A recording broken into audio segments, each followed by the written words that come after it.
Good evening, and welcome to Journeys, the 25th anniversary of the Chicago Humanities Festival. The Chicago Humanities Festival, sorry about that. Please quiet your cell phones.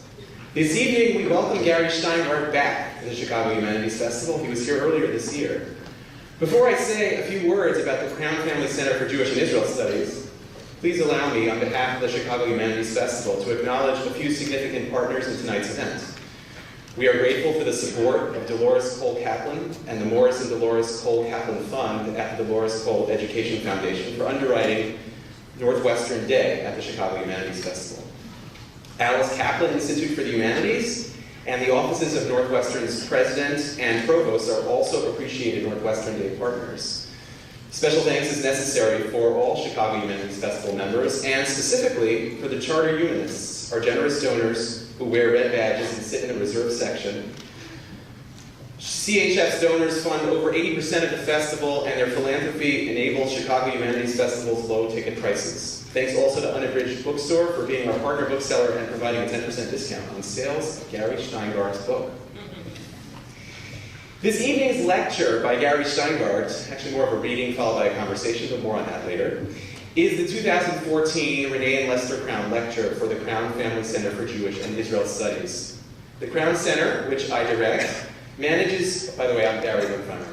The Crown Center manages Jewish studies as an academic discipline at Northwestern and creates opportunities for our non-campus public to engage Jewish high culture and scholarship. Tonight's talk is one of 4 annual endowed public lectures. The gift that established this lecture was given by friends of Renee and Lester Crown in their honor.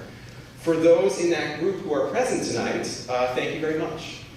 If you would like to learn about future events and other learning opportunities that we provide, please provide us with your email address on your way out. There's a table outside where you can give us your name, or contact us through our website. But now to our main event. In 2010, Gal Beckerman, an editor of the Jewish Forward, published When They Come For Us, We'll Be Gone, a history of the American struggle to rescue Soviet Jews. The book's title, When They Come For Us, We'll Be Gone, is the lyric to a song entitled Mother Russia by Safam, an American Jewish pop band from the late 70s. As an American Jew, born in the 70s, I put this song in the rare category of songs like Hava Nagila and Am Yisrael Chai, for those of you in the know, that transcended the denominational politics of the Jewish community and became unifying anthems.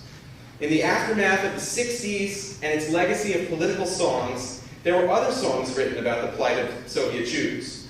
What distinguished Safam's Mother Russia were its simplicity and its empathy. Here was a song that takes the perspective of a struggling Soviet Jew. We are leaving Mother Russia. We have waited far too long. We are leaving Mother Russia. When they come for us, we'll be gone. The language of When They Come For Us connects the plight of Soviet Jews with the plight of Jews under the Nazis, many of whom waited incredulously until the Nazis came for them.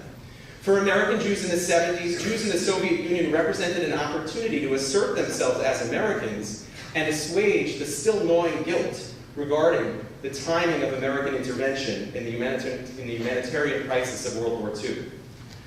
Nothing galvanized and unified the American Jewish community of the 70s and early 80s more than the plight of Soviet Jews.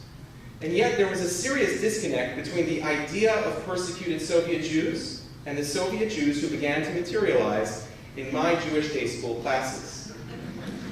These students, my own age, were strange. Their clothes were different, their home lunches strange, and they struggled to speak English and shed their accents. And kids are kids.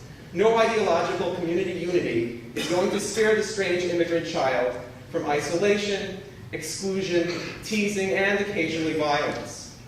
I believed in Soviet Jewry, but I had trouble embracing Soviet Jews. Gary Shteyngart's memoir, Little Failure, is the story of one such boy, transitioning from one side to the other at the height of the Cold War and experiencing that destabilizing transfer at an age in which it must have been impossible to process. The book transitions from early childhood memories to the fully realized psychoanalytic understandings of the gap that opens up between Gary, the increasingly Americanized son, and his parents, who Americanize materially but remain socioculturally within the liminal space of an American immigrant community. For fans of Shteyngart's highly decorated novels, There are points in the memoir where the author, both intentionally and unintentionally, flags the origins of characters, scenes, or plots from those prior books. And so it rewards people who've read his other literature.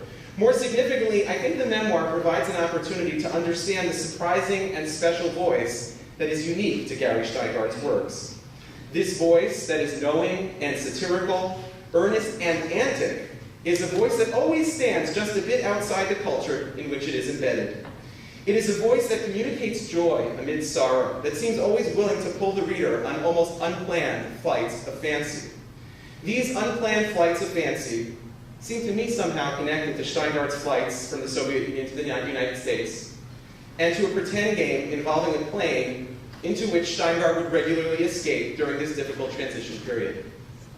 Tonight we get to hear the man behind this special voice, Gary Shteyngardt. After Gary comes out and reads for a few minutes, Allison Cuddy, program director of the Chicago Humanities Festival, will join him on stage for a conversation. Then there will be an opportunity for audience questions. Please join me in welcoming Gary Shteyngardt.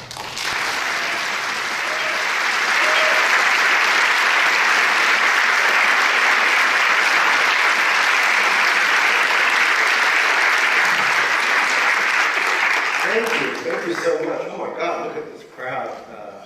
It's so good to be back in Chicago. It's been 8 months. I've been going crazy. My intake of beef has been just not as good. And it's just great to be in Evanston. Yes. Yeah. Give Evanston a hand. It's great. Saul Bellow used to walk around here. Saul Bellow. Well, you see too, but he went to school in Northwestern. And I think the best quote, I mean, I've been touring for this book for God knows how long, but the best quote of the entire tour happened the last time I was here. I was signing books, and a woman, I think of my generation, with a slight Russian accent came up and said, "You are the Russian Judy Blume." I haven't cried since the 80s, but I cried. I thought, holy crap, Judy Blume, whom I just met last year. She was such a touchstone for me growing up, that Forever, that incited sexuality in so many new people of my generation, and other books too, Tales from a Fourth Grade Nothing and all that. Anyway, I'm proud to be compared to her. So yeah, I'll read a little, and then I'll talk to Allison, and then I'll entertain any questions or complaints that you may have. Little Failure, yeah. This is the hardcover. I think they now have the paperback with a giant teardrop to indicate sadness. But I like this cover because it features, it has a nice picture of me in a car. This is 1974. This is, I was about a year and a half, and they had these photo studios in Russia, where they would, in the Soviet Union, where they would pose you with the latest in Soviet technology. So, a fork. But I got a car, which, to most eyes looks like a 50 Studebaker, but was the latest in Moskvich technology. So, I'm very happy about this. I just learned how to drive last year at the age of 41 because of this, because of the terrible damage that I inflicted. The book is really about how I became a writer, and people often ask me, how do you become a writer? There's two things. First, you have to have asthma as a child. It's useless without the asthma. On this tour, people have been coming up and giving me their inhalers to sign. So if anyone has inhalers, I will gladly sign them. Especially Seattle, that seems to be where asthma is born in America. So growing up in Leningrad, which is built over a swamp, is the perfect place for asthma and to become a writer. Because in '74, they didn't have inhalers in the Soviet Union, the inhalers that we know and love. So each time I would have an asthma attack, an ambulance would come and take me to the hospital. For a child to see mortality so up close is wonderful for becoming a writer. So good. The second thing is you got to have a grandmother who writes. And I had, my grandmother Ganya was a journalist for a paper called Evening Leningrad, which was far better than Morning Leningrad. It was a trashy Soviet paper, the TMZ of Russian papers.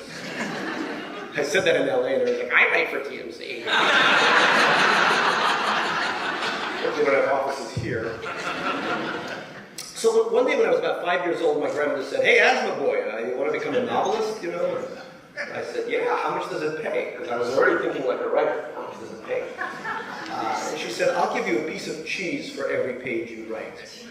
Now, I used to love this yellow-orange sort of Soviet cheese that you could probably poke an eye out with. Humongous thing. I just loved it. And right outside, so I was looking for a subject to write about. And right outside our window was the biggest statue of Lenin in all of Leningrad. And we called him the Latin Lenin. He was about to rumba. Suave expression. And each morning I'd get up after my first asthma attack. I'd get up and just hug him around his pedestal. That's how much I loved him. So the novel I wrote for Grandma was called Lenin and His Magical Goose. And in it, Lenin meets a talking goose. Possibly from Armenia or Georgia or someplace warm. And together they invade Finland and try to create a socialist revolution. Now, I was obsessed with the whole Menshevik versus Bolshevik question, like any 5-year-old boy.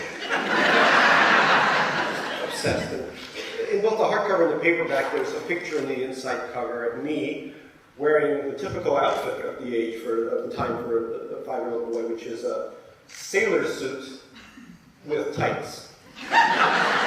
This is 7 years of analysis right here. I don't know who to build this to. And in this picture, I'm reading a gigantic Talmudic-sized book, and the book was about the revolution of 1917. So you could tell that I was obsessed with this issue. So in my book, after Lenin and the Goose conquer Finland and make it safe for socialism, they get into a huge political fight. Because it turns out that the goose is Menshevik. Lenin, as we know, is Bolshevik. And in the end, Lenin eats the goose. But not before we learn that Lenin also suffers from asthma. Now, my grandmother loved it. She was a Bolshevik. She thought, great, eat the goose, fine. So she paid me 100 pieces of cheese for a 100-page novel. And a fun fact, even today, Random House pays me in cheese. Which I then sell out of the back of a van in Canarsie.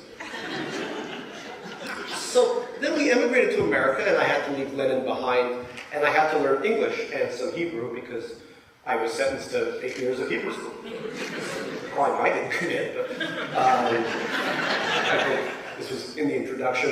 And 1980 was a difficult time to be a Russian in America, as we just heard. The Ronald Reagan's Evil Empire speech, all those movies, Red Dawn, Red Gerbil, Red Hamster, it was red, you know.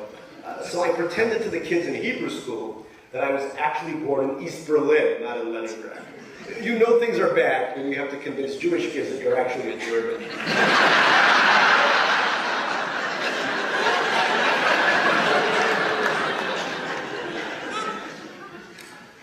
And we were really poor. I had one shirt and one pair of pants and a bunch of t-shirts that the parents of the kids in Hebrew school were nice enough to donate. My toys were a pen and a Chewbacca action figure someone had given us that was missing half of its paw. And I had from Russia a fur coat and a fur hat made out of some fierce woodland animal. And the teachers would actually take me aside and say, you know, you really need to get rid of your fur. Kids will play with you more if you're furless. Actually true in adulthood as well. Found out the hard way. That one takes a while. And then 2 years after we left Russia, something truly incredible happened that almost changed our lives forever. And I'll read you a section of that. In 1981, an official letter arrives in our mailbox. Mr. S. Shteyngart, you have already won $10 million. Yeah, our last name is misspelled rather cruelly, but cardstock this thick does not lie. And the letter is from a major American publisher, the Publishers Clearinghouse. I opened open the letter with shaking hands, and a check flutters out. Paid to the order of S. Shteyngart. 10 million and 00/$100. Our lives are about to change. I run down the stairs into the courtyard of our apartment complex. Mama, Papa, we won. We are millionaires now. Calm down, my father says. You want another asthma attack? But he's excited himself. Around the glowing surface of the orange dining table we've imported from Romania against all reason, we spread around the contents of this voluminous envelope. For 2 years, we have been good new citizens, accidentally watching X-rated movies on Main Street with titles like Emmanuel, The Joys of a Woman. Getting jobs as junior engineers and clerk typists. My mother's pianist fingers will finally be put to meaningful use. Learning to pledge allegiance to the flag of the United States of America, and for the something for which that it stands, unavoidable with money for all. Bоже moi, my mother says, my God, as we look at the pictures on the envelope of a Mercedes flying off the deck of our yacht toward our new mansion with its Olympic-sized swimming pool. Oi, she says, does it have to be Mercedes? Pooh, Nazis. Don't worry, we can trade for a Cadillac. Look, Mommy, the house on the envelope, there are palm trees. Maybe the house is in Florida. Florida won't be good for your asthma with all that humidity. But I want to live in Miami. Maybe there aren't Hebrew schools in Miami. Everywhere in America, there are Hebrew schools. We sit down and, using our collective 400-word English vocabulary, begin to unravel the many documents before us. Wait, it says here that, yes, we have already won the $10 million, no disputing that, but a panel of judges still has to award the money to us. So first we must fill out the winner's form and select 5 national magazines that will be sent to us free, or at least the first issue of each will be free, and then the Americans will likely send us the rest of the $10 million. Fair enough. First we must acclimate to our new wealth, expand their literacy. I am proud of Papa's new car, a bulbous 1977 Chevrolet Malibu Classic with only 7 million miles on the odometer, and it's time to get acquainted with the finer autos. So I order car and motor, motor and driver, carburetor and driver, muffler and owner. And for the last selection, something that maybe has my Star Wars monkey Chewie Chewbacca in it, Isaac Asimov's science fiction magazine. We sign everywhere we need to, even places we probably don't need to. Sign the envelope. I walk solemnly to the mailbox and deposit our claim on the future. Adonai Eloheinu. I pray to our new God. Please help us get the $10 million so that Mama and Papa will not fight so much, and there will be no divorce between them. And let us live somewhere far away from Papa's wolfish relatives who cause all the trouble. And let them not yell at Mama when she sends the money Papa says we don't have to her sisters and grandmother Ganya in Leningrad, who has been dying for a very long time. Amen. That night in my dreams, I walk into the Solomon Schechter School of Queens, a multi-millionaire. And the pretty girl with the big teeth, who's always tanned from Florida vacations, kisses me with those big teeth. I haven't gotten the mechanics of kissing down yet. The kids make fun of Jonah Himmelstein, the school's biggest loser, but I say, hey, he's my friend now. Here's $2. Buy us both the Carvel Flying Saucer cookie ice cream. And keep the change, you burnished, you nothing.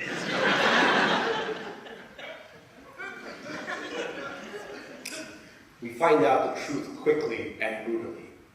At their respective workplaces, my parents are told that the Publishers Clearinghouse regularly sends out the "you have already won $10 million" missive, and that these are routinely thrown into the trash by the savvy native born. The pressure settles over our non-millionaire shoulders. In Russia, the government was constantly telling us lies. Wheat harvest is up. Uzbek baby goats give milk at an all-time high. Soviet crickets learned to sing the Internationale in honor of Russia's visit to the local hayfield. But we cannot imagine that they would lie to our faces like this. Here, in America, the land of the this and the home of the that. And so we don't give up hope entirely. The judges are probably reading our application right now.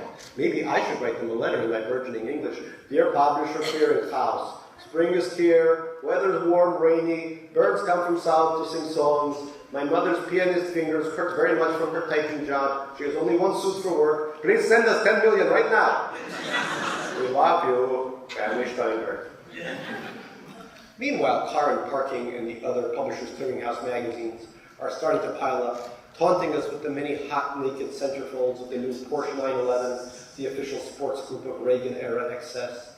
We reluctantly begin to cancel our subscription to all of them, except for Asimov's science fiction magazine, a small, square little number with a drawing of an exciting, moving space creature on the cover, hugging a boy just like me in its claws. Our dreams of being instantly rich are finished, but we are moving up nonetheless. We are saving every kopeck that comes our way via my father's junior engineering job and my mother's typing. Here is our family inventory. I have my pen, my broken Chewbacca monkey, my recently circumcised penis, and a bunch of donated t-shirts. My mother has her size 2 Hard Bernard business suit. My father has made a fishing rod out of a stick. Pounds of disgusting marked down farmer's cheese and kasha will feed us until we die of sadness. And if I don't clear my plate of that warm, soggy crap, the thunderclap of Papa's hand rings against my temple, my mama yelling, "Don't hit his head! She's got to make money with his head." Who are we? Parents, we are poor folks. Why can't I have the Chewbacca with both paws? Parents, both paws. We are not Americans. But you both have jobs. Parents, but we have to buy a house. A house. The first step to Americanism. Who needs the two-handed Chewbacca when we'll soon have our own quasi-suburban home? But at lunchtime, the Hebrew school boys do like to take out their Lukes and Obi-Wans and Yodas and set them on their desk to demonstrate just how much property falls within their purview. They talk in their already raspy Jewish voices. I threw out my old Yoda because the paint on his ears was falling off, and then I got 2 new Yodas and a Princess Leia just so Han Solo could do her.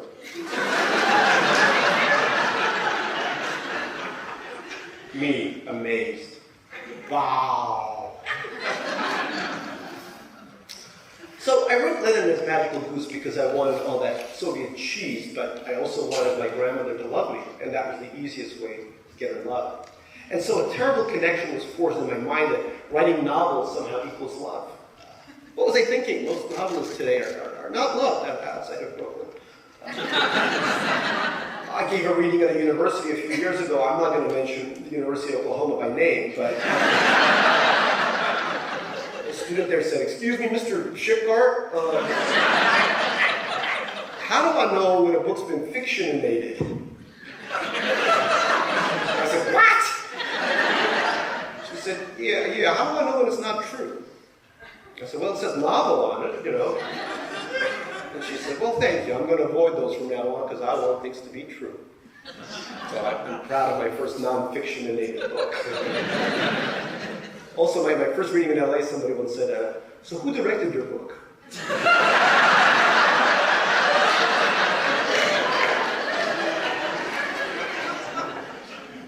Yeah. But back to life after not winning the Publishers Clearinghouse sweepstakes. Because I was the red gerbil, the second most hated boy at school, I thought, what if I wrote a science fiction novel and showed it to the kids in school? Maybe they'll learn to like me. Some of these books, some of these novels I've written, still exist thanks to my parents. They've saved them. So here's hundreds of pages of little boy scrawl. This one's called Invasion from Outer Space. Let's take a look inside. Chapter 1, Something is Wrong. And it really was. I didn't know the Russian for child services. But then when I was about 11 years old, a momentous thing happened in the guise of a substitute teacher called Miss S. And I'll read you a section from that. On one of her first days in the job, Miss S asked us all to bring in our favorite items in the world and to explain why they make us who we are. I bring in my latest toy, this functional Apollo rocket, whose capsule pops off with the press of a lever, but only under certain atmospheric conditions. Humidity must be below 54%. And explain that I have even written my own novel.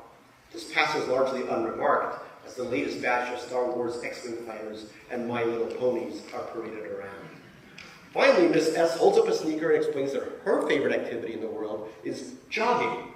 P.U., a boy cries out, pointing at the sneaker and holding his nose, and everyone except me laughs their wicked child laugh. I am shocked. Here is a young, kind, pretty teacher, and the children are intimating that her feet smell. Only me and my 200-pound Leningrad fur coat are allowed to smell around here. I look to Miss S, so worried that she will cry, but instead she laughs and goes on about how running makes her feel good. After we have all finished explaining who we are, Miss S calls me over to her desk. You really wrote a novel, she asks. Yes, I say. It is called The Challenge. May I read it? Yeah, you may read it. I will drink it. And drink it, I do. With the worried admonition, please don't lose Miss S, okay? And then it happens. At the end of the English period, when a book about a mouse who has learned how to fly in an airplane has been thoroughly dissected, Miss S announces, and now Gary will read from his novel. His what? Oh, but it doesn't matter, because I'm standing there holding my composition notebook straight from the Square Deal Notebook people of Dayton, Ohio, zip code 45463. And looking at me are the boys beneath their little flying saucer yarmulkes, and the girls with their sweet aromatic bangs, their blouses studded with stars. And there's Miss S, who I'm already terribly in love with, but who I recently learned has a fiancé, not sure what that means, can't be good. Whose bright American face is not just encouraging me, but priding me on. Am I scared? No, I am eager to begin my new life. Introduction, I say. The mysterious race. Before the age of dinosaurs, there was human life on Earth. They looked just like man of today, but they're a lot more intelligent than man of today. Slowly, Miss S says. Read slowly, Gary. Let us enjoy the words. I breathe that in. Miss S wants to enjoy my words. So I continue slower. They built all kinds of spaceships and other wonders. But at that time, the Earth circled the moon because the moon was bigger than the Earth. One day, a gigantic comet came and blew up moon to size it is today. As I'm reading it, despite the many errors, I'm hearing a different language come out of my mouth. I do full justice to the many misspellings, the Earth circled, the moon, and the Russian accent is still thick. But I am speaking in what is more or less comprehensible English. And as I'm speaking, along with my strange new English voice, I'm also hearing something entirely foreign to the squealing and shouting that constitutes the background noise of Hebrew school. Silence. The children are silent. They're listening to my every word, and they will listen to the story for the next 5 weeks as well, because Miss S will designate the end of every English period as Gary novel time. And the children, they will shout throughout the English period, when will Gary read already? School is close to Long Island. And I will sit there in my chair, oblivious to all but Miss S.'s smile, excused from following the discussion of the mouse who learned how to fly, so that I may go over the words I will soon read to my adoring audience. And God bless these kids for giving me a chance. May their God bless them, everyone.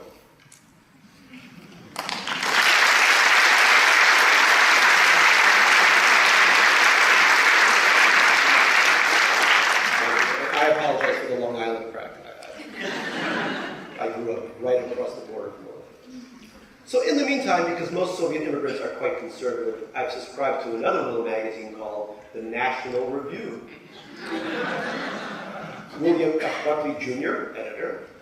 Margaret Thatcher on the cover, on every cover. And then I sent a thick card featuring an American eagle sitting upon 2 rifles. That's right, Gary Shteyngart, age 11, is being welcomed into the National Rifle Association. Can't start too soon.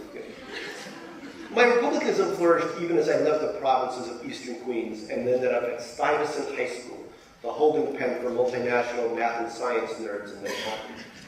And then my political allegiances underwent a change, and this is how it happened. On Election Day in 1988, I come to the Marriott Marquis Ballroom thinking, this is the day I will finally get laid. I have volunteered for George Bush Sr.'s scorched earth election presidential campaign against the hapless Michael Dukakis, laughing along with Bush's racist, hysterical Willie Horton commercials and all they imply about the liberal Massachusetts Greek. Compassion, after all, is a virtue only rich Americans can afford. tolerance the purview of slick Manhattanites who already have everything that I want. I'm invited to attend what is sure to be a Republican victory party at the Marriott Marquis, the ugly slab of a building near Times Square. The invitation to the party features a scornful cartoon of the big-eared Dukakis sticking his head out of an M1 Abrams tank, the most unfortunate photo op of the campaign. And I expect an evening of arrogant crowing, of being pressed to the bosom of my fellow conservatives while dancing a Protestant hora over the grave of American liberalism. Yes, tonight is a special night.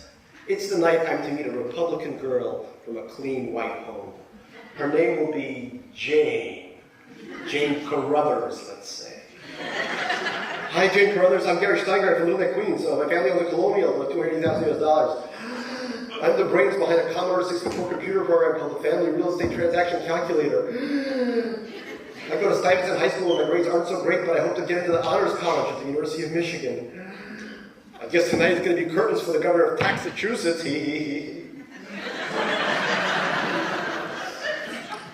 I enter the ballroom a dark, gap-toothed immigrant wearing sweat socks and brown penny loafers, and my special and only suit, a highly flammable polyester. I navigate the room filled with sparkling Anglos clutching single malts without a word said in my direction, without a pair of happy blue eyes reflecting the gray sheen of the crisp nylon tie I picked up for $2 from a Broadway vendor. As George Herbert Walker Bush racks up state after state on the big screens above us, as cheers and laughter circulate around the massively hideous ballroom, I stand alone in a corner, biting down my plastic cup filled with ginger ale and swatting the colorful balloons that seem to have an affinity for my static-inducing polyester.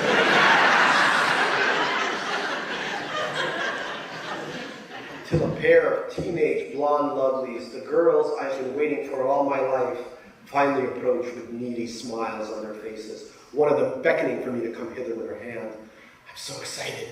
I somehow fail to see myself for what I am, a short teenage boy born to a failing country, trapped inside a shiny gunmetal jacket, carrying about a mop of the darkest hair in the room, darker even than Michael Dukakis' Hellenic dew. Which one of these girls will be my Jane? Which one will trace the W of my weak chin with her pewter fingers? Which one will take me on her boat and introduce me to the millionaire and his wife? You know something, Daddy? Gary survived communist Russia just so he could join the GOP. I think that's very courageous, son. Would you like to throw the old pigskin around with me and Jack Kemp after cocktails? Just leave your topsiders in the mudroom. Hey, you, one of the lovelies says. Me, debonair, unconcerned. Me? Yeah, you. I'll have a rum and coke, a splash of ice and a lime. Man, you said no ice, right? She'll have the Diet Coke lime, no ice. I have been mistaken for the waiter. And the next day, I'm a Democrat. I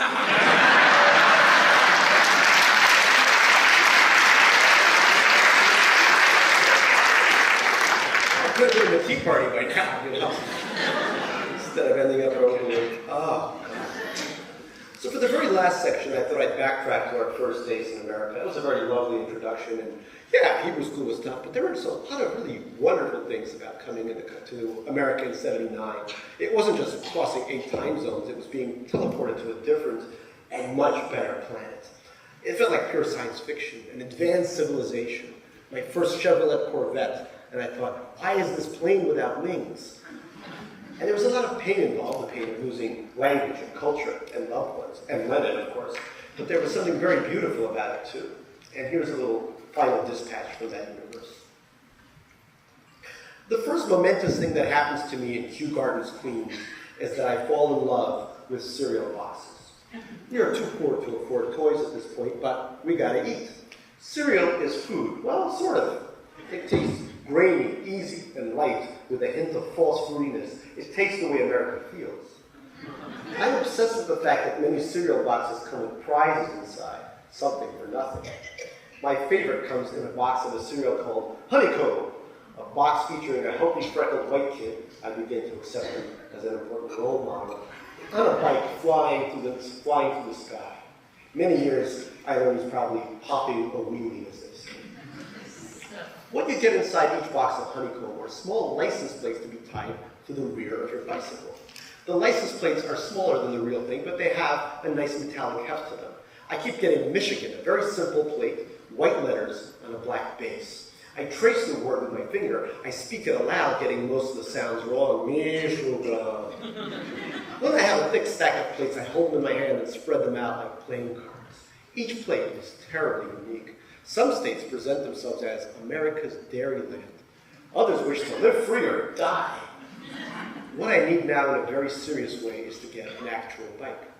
In America, the distance between wanting something and having it delivered right to your living room is not terribly great. I want a bike, so some rich American neighbor, they're all unspeakably rich, gives me a bike. A rusted red monstrosity with the spokes coming dangerously undone. I tie the license plate to the bicycle, and I spend most of my day wondering which plate to use, citrus sunny Florida or snowy Vermont. This is what America is about, choice.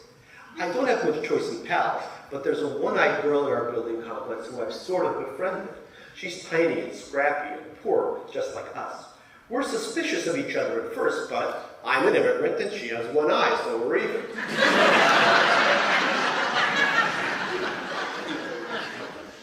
The girl rides around on a half-broken bike just like mine, and she's falling and scraping herself. Rumors that's how she lost her eye. And bawling whenever her palms get bloody, her blonde hair is up to the sky. One day she sees me riding my banged-up bicycle with the honeycomb license plate clanging behind me, and she screams, "Hey you, it's Michigan, it's Michigan!" And I ride ahead smiling and tooting my bike horn so proud. The English letters are attached somewhere below my ass. "It's Michigan," she cries, "it's Michigan!" Oh, Michigan, this bluish-black license plate, the color of my friend's remaining eye. "Michigan," she cries, with its delicious American name. "Michigan! Michigan! How lucky one must be to live there." Thank you.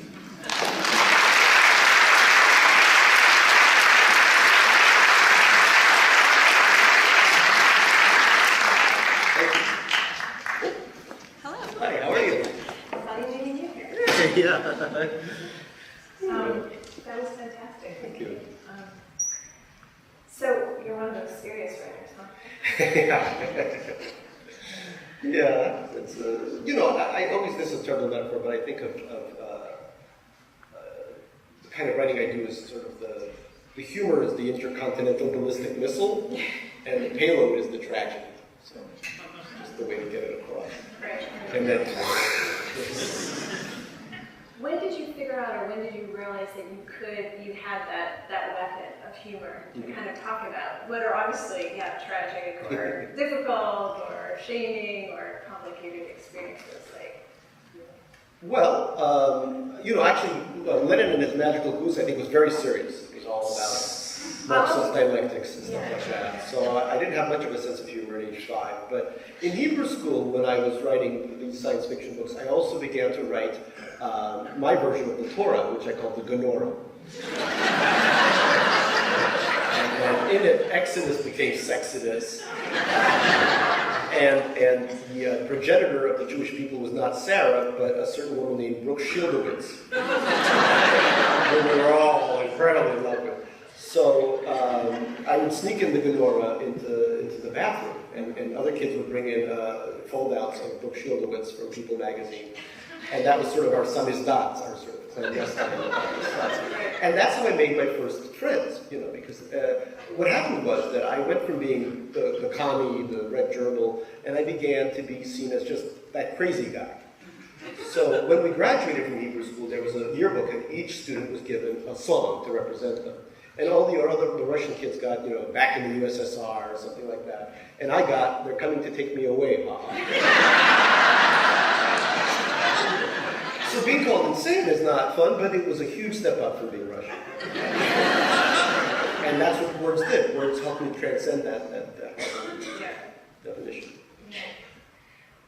How did you translate, so going from being Russian to being an American, and these various efforts you made to sort of fit in either through your popular culture, Star Wars, science fiction, politics, dabbling in conservatives. What about Judaism? How did your identity shift from being a Jew in Russia to being a Jew in America? Well, I never felt like a Jew in Russia because you really weren't supposed to be a Jew in Russia. You know, my father was the one that was very into being Jewish. My mother is half Jewish. When I do an interview like with an Israeli paper, this is when they stop and say, which half? I'm very worried at this point. I say the right half. They say, oh, thank God. You can continue this interview.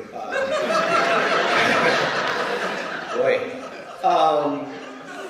So there was no Jewish identity in Russia. But when we got to America, first of all, my father said, all right, we got to circumcise you right away. And this is, we're talking about an 8-year-old kid here.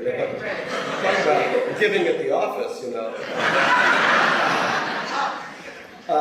So that hurt.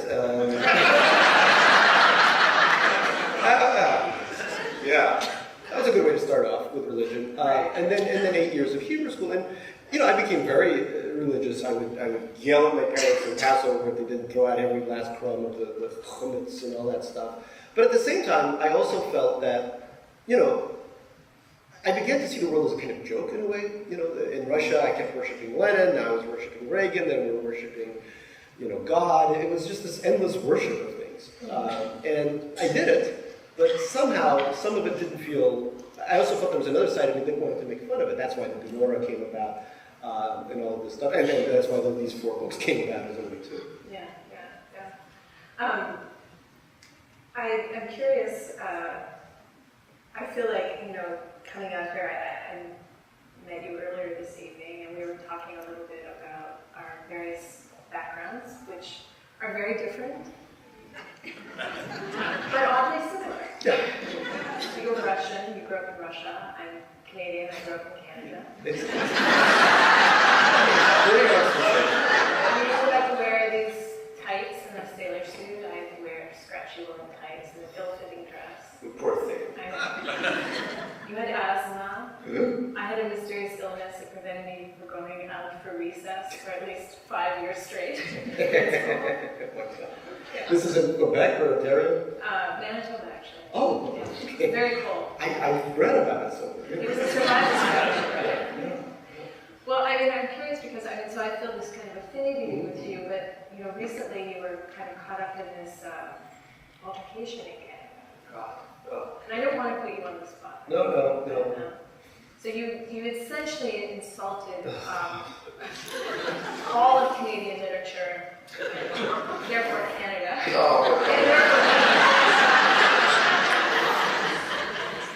Like Rob Ford, I was stupefyingly drunk. Right.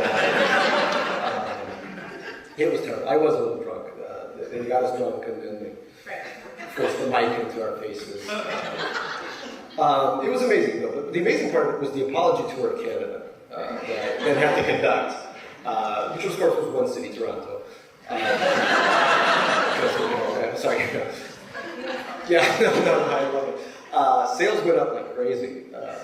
But I was pretty good. I apologized. I went up to the Toronto Public Library, the main library, and I got down on my knees in front of the Ontario Arts Council, and I apologized. Right, because you had sort of said that it was a question about should literature be subsidized, and you basically said, well, it's subsidized in Canada, look what you get. Horrible, God. That's right, I'm missing myself too. I really don't want to dwell on this, but I'm going to open it up. I'm also surprised Cost me half my book sales. fought the drunken argument, because of course in Canada, most of us are drunk. I mean, that's another thing that we share. Drinking is What do you think is in these cups? Yeah, cheers. This brings up an anecdote. 2 years ago, I was in Moscow. And I was being driven to the airport by a completely drunk cab driver. So he's driving on the sidewalk and hitting people and stuff. And I said, look, what's the matter? He's starting to cry. I said, what's wrong? He says, I can't feed my family. I want to move to the United States. And I said, you know what country I love that has a great immigration policy is Canada. You should move to Canada. And he said, phew, I can never live in a country that's not a superpower.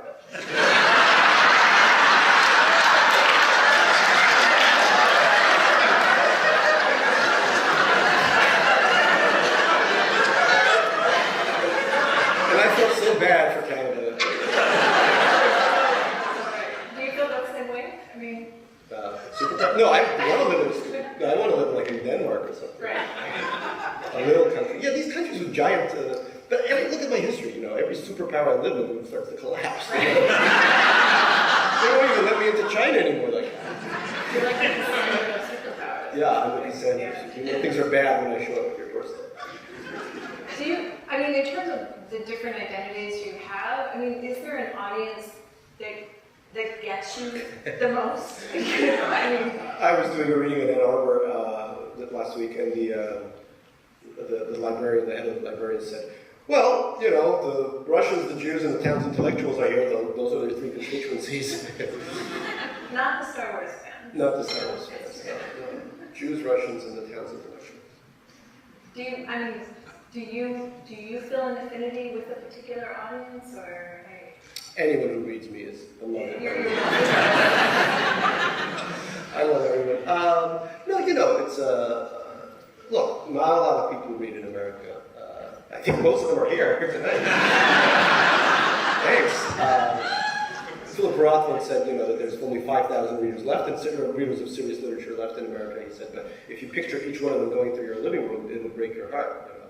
That was in 2000. Now there's 4,000 left, but still, it's heartbreaking to think of but it's a very tight community. I just feel like we're in it together. It doesn't matter which one of us is, producing the work and consuming the work. We're all in this together in this little dinghy floating off Sort of like a sinking ship. It's like a more informal writer subsidy in a way. Yes, the way exactly. you have each other's Yeah. I would love a grant from the Ontario Arts Council. Yeah. I vouch for you. Thank you. We're on the Northwestern campus tonight, and I'm curious, that's where we are. How did Oberlin shape you? How did going to... Well, it was tough, because I'd grown up a hungry, kielbasa-fueled refugee, All I wanted was to make money. I remember watching the movie Wall Street with my parents thinking, so the key is just not to get caught. And I bought my fanciest, Ocean Pacific t-shirts to Oberlin and Genera, Union Bales, 80s outfits. And the kids were wearing janitor outfits. There's this one guy named, he had Bob stenciled on his janitor outfit. And I thought, oh my God, these poor children. I have to work as janitors while attending school, I'm on a scholarship, but I don't have to clean anything, And I said, how about that guy Bob? And my friend said, no, that's John. I said, why does he have Bob? And he's like, oh my God, you're never going to make it here. So it took, 4 years to get my own ironic, janitor's outfit. But it was funny because the year before I actually was cleaning. I was a janitor at my father's nuclear power plant. We were working at a nuclear power plant, which is where this baldness began. So, I was doing the actual stuff. Had you known, you would have kept it. I would have kept that thing. It said Gary on it, and I was so ashamed of it. You get to actually have a janitor's outfit with your name on it? Oh my God. So basically, Oberlin made me the jackass I am today. No, I love Oberlin. It was nice because there were teachers there who said, you shouldn't be a whatever. You should just be a writer.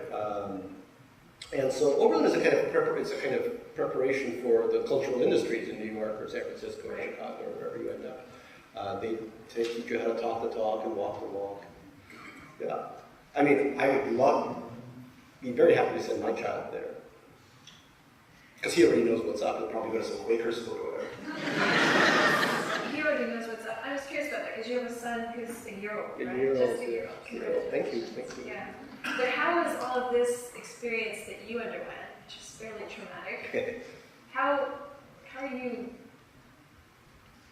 not passing that on to him, but how does it How do you know I'm not? Well, how do you know, right? How are you kind of trying to be a parent in a way that, I don't know, sort of guards against some of that? Well, I waited to he was born when I was 41, so I waited quite a bit to have a child. One thing I did, I underwent 15 years of psychoanalysis. Just, not 5 times a week like those crazy people, just 4 times. Woody Allen hour, So I felt, that a lot of the stuff had been sort of worked out the way, when you sweat out the toxins. And this, this memoir is a lot of sweated out toxins. Yeah. So I think it's no coincidence that right when I finished writing this memoir is when we were serious about having a kid. Really? So it was like... It felt that I had reached an understanding with myself and had hopefully created a break in the lineage there a little bit. There were things I really wanted to save from my parents. I mean, their incredible senses of humor, my father's creativity. He was talking about satire. We're talking about where my humor comes from. When we moved to Queens, I didn't have any friends. He was my best friend. We would walk around Queens, and he would tell me this soap opera that he created called The Planet of the Yids, which was set in outer space, different galaxy, but it was a bunch of Jews on a planet being attacked by the space Slavs, who would launch these large torpedoes at the Jews. And the Jews were protected by Captain Sharansky, who built this circumcised space shield. I'm seeing something that's been transmitted to you. Yeah, exactly. Yes. So maybe that was his way of making me feel better about that. But it was very funny. It was very satiric, and in the sense when I write, some of my books like Absurdistan, I think were echoes of my father's sense of humor. So I wanted to save some of that, and I wanted to make sure that. I love, he's only a year, but I love reading Russian poetry to him, or just Russian, silly Russian rhymes. It sounds so different, in English you read, that nice thing about kittens and mittens, good night, everyone, see you later. Good night mortgage, good night. But in Russian, you read you teach the alphabet, so each letter has its own sound, so there's I'll do the which is a great trick. Рысь рычит на берегу, поймать рыбку не могу, хоть она невдалеке, не достать ее в реке. And my kid's eyes open up. He's like, holy crap, I can't believe it. Sounds like this exists, So that makes me feel like there is some kind of connection, even if he doesn't learn Russian. He'll learn Mandarin like all the other kids in the world. And Star Wars, of course. Yes, it is eternal. Let's take some questions. So, this novel when you wrote 5 years old about Lenin taking goose, is it prophetic because Putin takes some goose, Strelkov, whatever, and invade Ukraine? Yes. Do you feel prophetic? And in this case, what you predicted now? Yes. That's a great question. Yes. The fact checker in me will correct it. It wasn't a goose, it was a crane. But close enough, very close enough. Yes, I am working right now on a young adult novel called Putin and His Magical Goose. In it, Putin finds out that the goose is gay.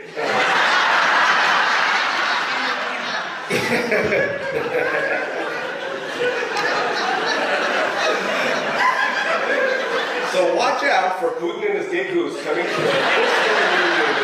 It'll sell a lot better than this, I assure you. Thank you. Great question. Got one back there. Okay. Gary, last year you were the subject of a great article in the New Yorker as a beta tester for Google Glasses. You don't seem to be wearing those this evening. Do you still use the Google Glasses?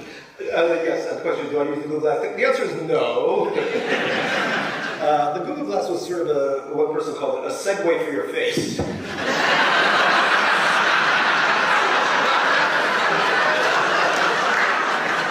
I don't remember who said it, but that's great. It was an interesting experience, being what they call glass holes. It was fascinating. So in San Francisco, there's a huge backlash. That's where the term glass holes originated.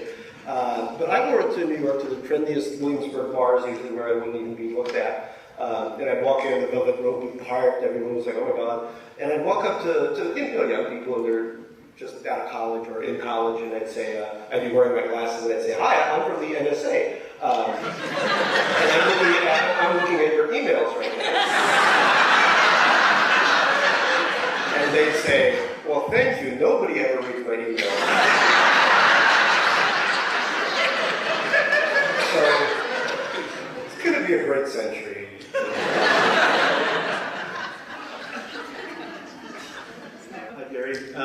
First, I want to say that Little Failures was an amazing book. It was to reveal your soul as you did was inspiring to me as a writer. I'll blurb you. You want to blurb? I want advice. Oh, advice, yeah. Because I see the world changing, the climate changing, and I feel like we're about to go through some very tough times. And the Jewish writer, I think, is someone that needs to be one of the main people leading the way. And I'm wondering, and I think you're one of the greatest Jewish writers alive right now. So I'd like to hear your opinion on, I guess, our future and how you see the role of the Jewish writer. Well, it's going to be a tough future, I think. And you bring up global warming, and nothing's really that great. But then again, I'm what you call a SAP, a Soviet Ashkenazi pessimist. So take everything I say with a huge brain of everything. No, it's tough. I look at my kid and I think, I'm not going to be the pushy immigrant father, or not the tiger dad, or the bear dad, I guess I would be. I'm not going to be like that. But at the same time, the world he's going to grow up in is going to be very different from the world that I grew up in, because I grew up in the 80s and he's growing up in a different time. So it's tough. I mean, the term little failure came about when my mother, and she took the English word failure and added a diminutive failure, so it's part English, part Russian. It happened when I graduated from Oberlin. And, they spent $100,000 on that school. And I was living, so they said, at least go to law school. You're too dumb for med school, go to law school. And I was living in this apartment in the Lower East Side. This is before we gentrified it, when it had an actual, people were living there. And I was living in a 5-floor walk-up and completely sloping floor. So you go to bed here and you wake up here. And my roommate was this 3-foot-long cockroach. He spoke English and Russian. He was Gregor. He was so good. So my mother walks in and says, "Hi, LaRoche," and says, looks around and says, "You, my friend, are a failure, a little failure." And that was her way of encouraging me to go to law school. That's not right. But these days, I wonder what I would say to my kid when he's that age. Of course, I wouldn't say that. I wouldn't call him a little failure or anything like that because, the analysis. But, no, we don't have anything for it. It's a cute name. We give him an American name, Johnny. Like cute. Johnny Shteyngart. But yeah, it's tough because I wish he'd grown up 20 years ago. Then I'd say, just go to forestry school or whatever your heart desires. This was a land of almost unlimited possibilities a while ago. And now, of course, it's not. But no one's to blame. These things happen. Everything goes up, and things go down. The same thing with reading. I think nobody reads now, but I think 300 years from now, look at the collapse of the Roman Empire. Reading completely went out of style and was replaced mostly by the visual arts, and then many centuries later, Dante. I know that my great-great-great-great-great-great-great-great-grandchildren will love books. So let's try and get one more question in. Just keep it real tight, if you will. Hi, I'm just curious who your favorite comedians are. This is funny. Yeah, funny you asked because I was just asked to do an article on comedy in China. So a fairly short article. No, I'm kidding. It'll be very long. There's some really funny comedians out there in China. This guy named Storm. I love that. Storm Chang. Yeah, look him up. He's good. I haven't. It's really interesting. I've always been scared of comedy, stand-up comedy. People, you walk down the streets of New York, and there's always some guy in a giant sandwich board saying, "Hey, you, mister, you like to laugh? Here's tickets to a comedy club." And I'm always so scared of those people, But to me, the idea of standing up, look, I'm sitting down all the time, standing up and pacing around and going like this all the time, it's scary. I feel like I take a little bit of Ativan, but this would require a whole lot. But as every other, person in America, I think Louis C.K. is the one I enjoy right now because he's, he can tell a masturbation joke for like 40 minutes. In China, you'd never hear that. People are busy actually working. humor to talking about really serious issues. Yeah, he's got a lot of problems too. So I think stand-up comedy has become a real art form only very recently, and I wish I had the courage to do stand-up.